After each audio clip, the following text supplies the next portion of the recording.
Good morning everyone. তো চলে এসেছি একটা নতুন ব্লগের সাথে। তো দেখো আজকে একাদশী, তো আমি সকাল সকাল উঠে স্নান করে পুজো দিয়ে নিয়েছি। আর দেখো এদিকে আমি মেয়ের জন্য ম্যাগি বানাবো। তো আমার মেয়ে দেখো ম্যাগি খাবে বলে ম্যাগি নিয়ে এসছে, বলছে মা ম্যাগি করে নাও। তো চলো আমি ওর জন্য আগে ম্যাগিটা বানিয়ে নিই। আর আজকে একাদশী, তো আমি একাদশী করি। আমি জানি না কারা কারা করো বা কে কে করো না, কিন্তু যারা করো না তাদের জন্য আমি বলবো যে একাদশী ব্রতটা করো। এই ব্রতটা খুবই ভালো। আর এই ব্রতটা করলে অনেক প্রবলেম থেকে তোমরা রিলিফ পাবে, যেমন আমি পেয়েছি। অনেকের জীবনে অনেক রকম সমস্যা থাকে, তো মানে একাদশী ব্রত করা ভালো। তো যে যে করো তো খুবই ভালো, আর যারা করো না তারা করতে পারো, ঠিক আছে। তো দেখো এদিকে আমার ম্যাগিটা হয়ে গেছে। এবার আমি ম্যাগিটা আমার মেয়েকে খাইয়ে দেবো, খাইয়ে তারপরে আমি ওকে পড়তে বসাবো।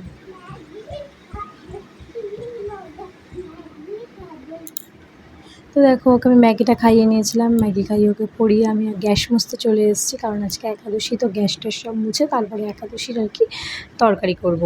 তো দেখো আমি সার্ফ দিয়ে মানে প্রত্যেকবারের মতন গ্যাসটা পরিষ্কার করে নিচ্ছি।